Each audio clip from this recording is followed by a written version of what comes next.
దేవునికి మహిమ కలుగునుగాక. ప్రియులారా, ప్రభునామమున మీ అందరికీ వందనాలు తెలియచేస్తూ ఉన్నాను.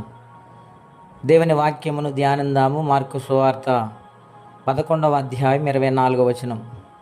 అందుచేత ప్రార్థన చేయనప్పుడు మీరు అడుగుచున్న వాటినెల్లా పొంది ఉన్నారని నమ్ముడి, అప్పుడు అవి మీకు కలుగునని మీతో చెప్పుచున్నాను. ప్రియమైన దేవుని బిడ్డలారా, ఉదయకాల సమయంలో మార్కు సువార్త నుండి పరిశుద్ధాత్మ దేవుడు మనతో మాట్లాడుచు ఉన్నారు. ప్రార్థన చేసినప్పుడు విశ్వాసముతో, నమ్మకముతో ప్రార్థించినప్పుడు అవి జరుగుతాయి. దేవుడు జరిగిస్తారు. ఈ కార్యము నా జీవితంలో దేవుడు జరిగిస్తూ ఉన్నారని సంపూర్ణమైన విశ్వాసముతో నమ్మితే ఖచ్చితంగా అది ఎటువంటి కార్యమైనా దేవుడు జరిగిస్తానని ఈరోజు వాగ్దానం చేస్తూ ఉన్నారు. గనుక శ్రేష్టమైన వాగ్దానమును పొందుకోవాలంటే మనకు మొట్టమొదటిగా కావలసింది విశ్వాసము, నమ్మకం.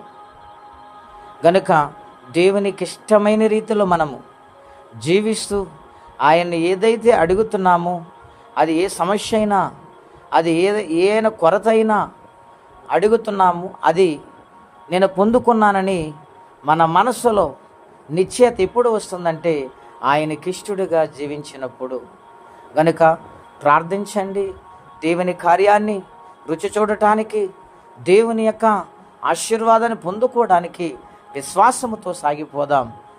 దేవుడి మాటలు దీవించునుగాక. ప్రార్థన. పరిశుద్ధుడైన తండ్రి, ఘనమైన మీ నామం కొరకై స్తోత్రం చెల్లిస్తున్నాం. నాయన, మీరు స్వయముగా నాయన మాట్లాడుచు ఉన్నారు.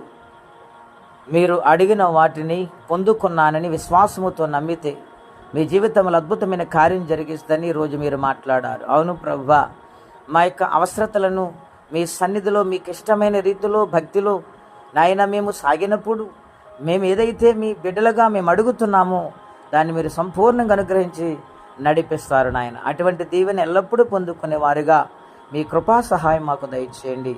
ఈ దినము దీవెనకరంగా మార్చండి. ఎవరి కష్టంలో బాధలు ఉన్నారో వారికి సహాయం పంపించండి.